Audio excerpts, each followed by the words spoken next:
ఇంతకు ముందు అన్నాడు కూడా గిట్లనే నీలిగాడు గద్దరన్నని గేటు బయట కూర్చోబెట్టిండు. ఏమైంది? గేటు బయట కూర్చోబెట్టినాను, లోపల ఉన్నాయన గద్దె మీద కూర్చున్నాయన గొప్ప అనుకున్నాడు. కానీ చూస్తుంటేనే ఆయన గద్దె ఊలింది, గేట్లు బద్దలైనాయి. గద్దరన్న వారసులు లోపలుండ్రు.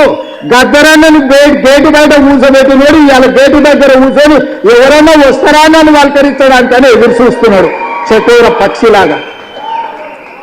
గాయనకే గంట గట్టి పడితే నీకెంత పడుతుంది స్వామి? నువ్వు అర్థం చేసుకో. నువ్వేం ఇయ్యకు, నువ్వు ఇయ్యమని అడగను.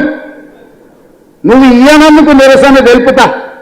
ఎట్లయితే గద్దరన్నని గేటు బయట కూర్చోబెట్టినోనికి పట్టిన గతి ఉందో వచ్చే ఎన్నికల్లో నీకు గదే గతి పడుతుంది. ఓట్ల విప్లవం వస్తుంది, ఓట్ల విప్లవం వస్తుంది. గంటలో నువ్వు కొట్టుకపోతావు. మేము గద్దరన్నకి ఇవ్వాల్సిన గౌరవం కేంద్ర ప్రభుత్వం నుంచి మేమే ఇప్పిస్తాం. రాహుల్ గాంధీతో మేమే మాట్లాడతాం. అడగం, సంతకం పెడతాం. గద్దరన్న గౌరవం ఇచ్చడానికి కేంద్ర ప్రభుత్వం నుంచి నువ్వు మర్చిపోకు. అహంకారం అనేది మంచిది కాదు. విభేదాలు ఉండొచ్చు, సైద్ధాంతికపరమైన విభేదాలు ఉంటే. చరిత్రలో సైద్ధాంతికపరమైన విభేదాల మీద చర్చించుకునే వాళ్ళు లేరా? గౌరవించుకునే వాళ్ళు లేరా? మరి మీరెందుకు ఇంత అహంకారపూరితంగా వివరిస్తారు? అప్పుడప్పుడు మా పాశం యాదగిరి అన్నను మమ్మల్ని ఎడా పడా చెడా పడా తిడుతూనే ఉంటాడు. అంత మాత్రమే మా యాదగిరి అన్నను మేము వదులుకున్నామా? పెద్ద మనిషి అనుభవం ఉన్నాడు. ఎక్కడైనా ఏదైనా అటు ఇటు ఉంటే అంటాడు. ఆయన చెప్పిన దాంట్లో ఏమన్నా సూక్ష్మం ఉంటే అర్థం చేసుకుని సర్దిద్దుకోవాలని సర్దిద్దుకునే ప్రయత్నం చేస్తున్నాను తప్ప యాదగిరి అన్నది ఇచ్చిందని చెప్పి మన తెలంగాణ పోరాటం గురించి 9 మంది గొప్ప వ్యక్తుల్ని రాష్ట్ర ప్రభుత్వం గుర్తించి గౌరవించుకుంటాం అన్నప్పుడు పాశం యాదగిరి అన్న పేరు ఆయన అడిగిందా? అడగలేదు. మా ప్రభుత్వము 9 మంది గొప్ప వ్యక్తులను తీసుకున్నాడు. వారిని కూడా అందులో చేర్చినాము. గోరెకి వెంకన్నను కూడా అందులో చేర్చినాము. జయరాజును కూడా చేసినాము. బండి యాదగిరిని చేసినాము. ఇట్లాంటి కుటుంబాలను, గద్దరన్న కుటుంబాలను ఈరోజు గుర్తించినము. సో ఇట్లా ఈరోజు ప్రభుత్వం అనేది నిరంతర ప్రక్రియ. ఈ నిరంతర ప్రక్రియలో ప్రభుత్వం దృష్టికి వచ్చిన ఏ మంచి పనైనా చేయడానికి ప్రభుత్వం ఉన్నది. అందుకే ఈరోజు ఈ వేదిక మీద నుంచి నేను ఒక్కటే మాట చెప్పదలుచుకున్నా.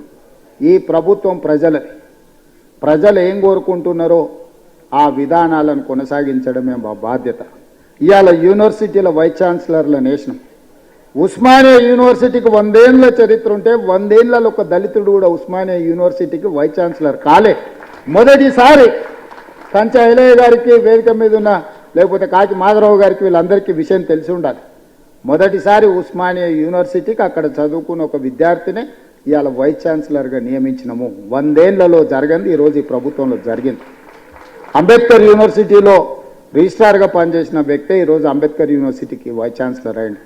ఇవాళ యూనివర్సిటీల వైస్ ఛాన్సలర్ని సామాజిక న్యాయాన్ని గుర్తుపెట్టుకొని ప్రతి దగ్గర ఒక క్రమ పద్ధతిలో వాళ్ళు ఎవ్వరు మమ్మల్ని కలవలేదు, పైరవి చేయలేరు. అయినా వాళ్ళని గుర్తించి గౌరవించాలనుకున్నాం. ఈ ప్రభుత్వం చేసింది. ఇది సరిపోతుందంటే సరిపోదు, ఇంకా చేయాల్సిన అవసరం ఉంది. మేము చెయ్యాలంటే మీరందరూ మాకు అండగా నిలబడాలి. ప్రొఫెసర్ పురుషోత్తంకి హైయర్ ఎడ్యుకేషన్ లేచినాం సోదరా. ప్రొఫెసర్ పురుషోత్తంని అందరినీ హైయర్ ఎడ్యుకేషన్లో వారిని పొలిటికల్ జేఏసీకి వారు చేసిన సేవల్ని గుర్తించి ప్రొఫెసర్ పురుషోత్తం గారిని వేసినాం. ఆయన కూడా నన్ను ఏం అడగలే. ఎవరెవరికైతే బాధ్యత ఇచ్చిందో ఏ ఒక్కరు కూడా ఈ ప్రభుత్వానికి వచ్చి విజ్ఞప్తి చెయ్యలేదు.